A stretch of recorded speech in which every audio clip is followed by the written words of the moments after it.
The South African Police Service is commemorating officers who died in the line of duty this morning. 39 members died between April last year and March this year.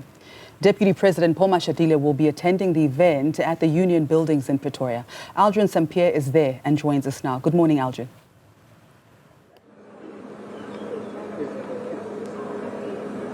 A very good morning, Masichaba. Quite an important day for the men and women in blue today as they commemorate the lives of those who died also in the line of duty, but also surrounded by the family members this morning, as the names will be engraved on this wall of remembrance that is standing right behind me.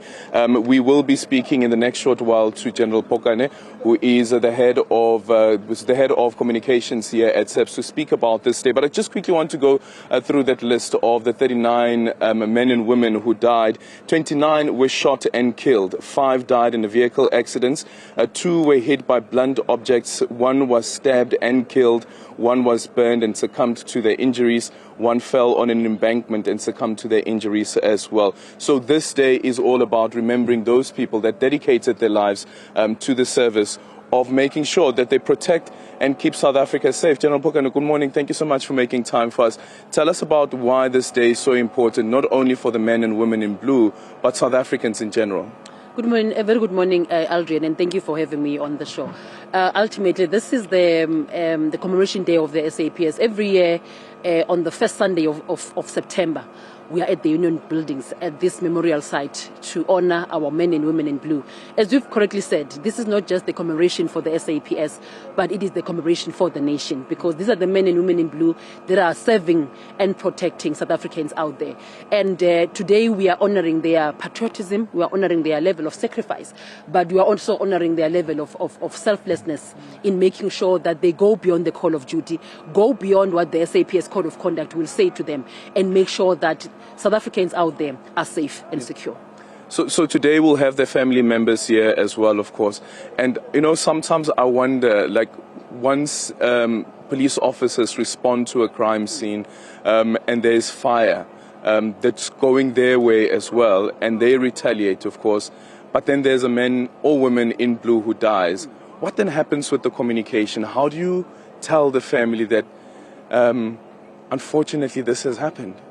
Look, that is the most difficult part of the job of the SAPS member. You are correctly putting it. You and I woke up this morning, said bye to our family members, that we are coming back this afternoon. Most of our men and women in blue, especially the 39 that we are commemorating today, at some point they were able to say goodbye, but that was their final goodbye. And what we've also done, Aldrin, just for interest's sake, is as we were preparing for, as part of our build-up programs for this commemoration day, we did a case study, family by family, just to check on life afterwards of what families are going through.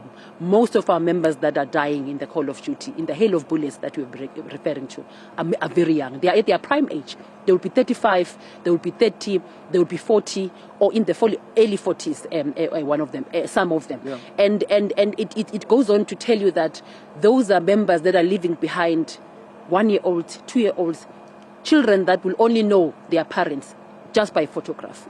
And that's a level of a human interest element that South Africans out there need to take, because it may just be a police officer in uniform, but that's a father, that's a mother, that's a brother, that's a sister. But most importantly, that's a police officer that is at your police station precinct, ensuring that South Africans out there are safe. Yeah. Do you think that South Africans in general understand that level of devastation that it causes to a family, but it causes to a society at whole, but also what it does to the law enforcement in general, losing such young people at such a young age? Look, I think the most important element that we need to talk about, especially in conversations of this nature, is the community support, community partnership, community participation in the fight against crime. Crime happens in our communities. Members of the SAPS are police officers in their communities, and that's why policing needs to be embraced at that level. because if you understand what the members of the SAPS are faced with on a daily basis, especially those that will be responding to operational duties, operational crimes, for instance, those that would wake up every morning and make sure that they will go and look for suspects that are wanted for murder, wanted for crimes of business robberies and house robberies. And you know that in most cases, the suspects or criminals that perform such type of crimes, there will be those that will go, heavily prepared for just to commit crime. The level of caliber firearms that they will carry, and you find that our members are faced with that on a daily basis, just to serve and protect South Africans out there. So, from a community element, this commemoration day, we just want for a viewer out there that is watching this program to say, these are our men and women in blue. These are our men and women that will wake up every morning and ensure that South Africans out there are safe. But more over and above that, the month of September, Aldrin, is dedicated to police safety. This is our police safety month. Yeah. Police safety also goes throughout the year, 365 days per year. But in this particular month, we are saying let us revisit our police safety strategy that ensures internally that we make sure that our very own members are safe as they respond to crime, as they go out there to perform their duties on a daily basis. Yeah. And that was going to be my next question, and that is in relation to critique that SAPS has already received as well. That one, you're not adequately resourced to respond to some of these high-level crimes, and especially the violent crimes. And then two is also the question around the training that the men and women in blue are receiving.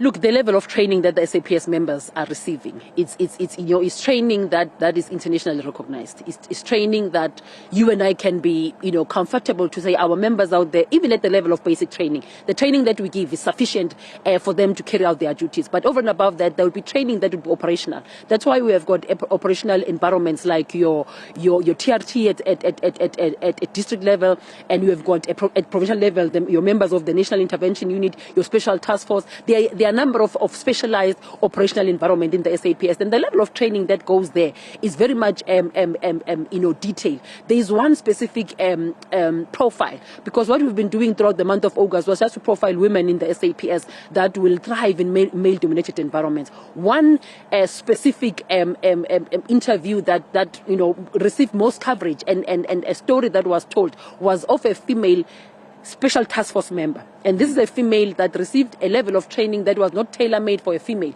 She went on a similar scope of training that the other colleagues were receiving.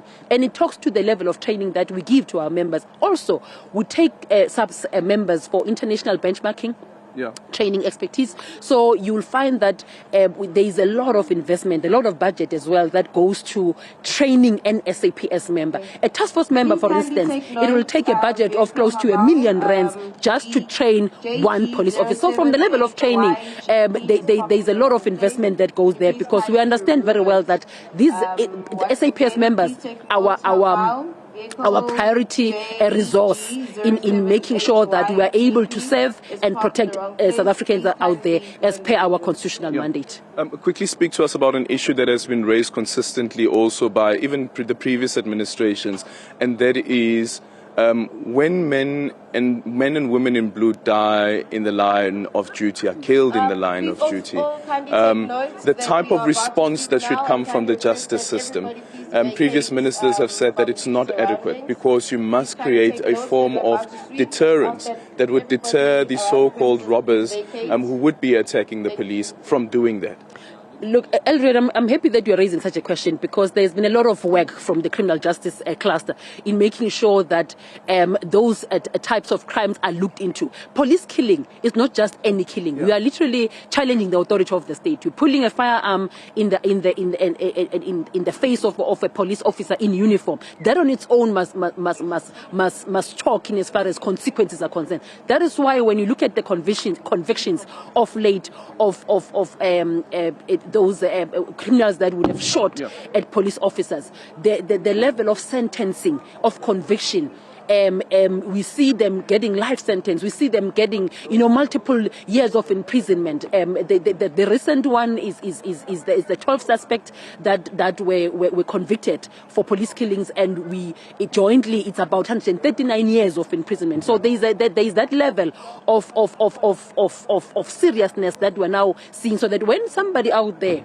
thinks of pulling a gun to an SAPS member, you understand the level of consequence that will come at that, because these are the members of the SAPS that are flying the national flag high, and they are making sure that South Africans out there.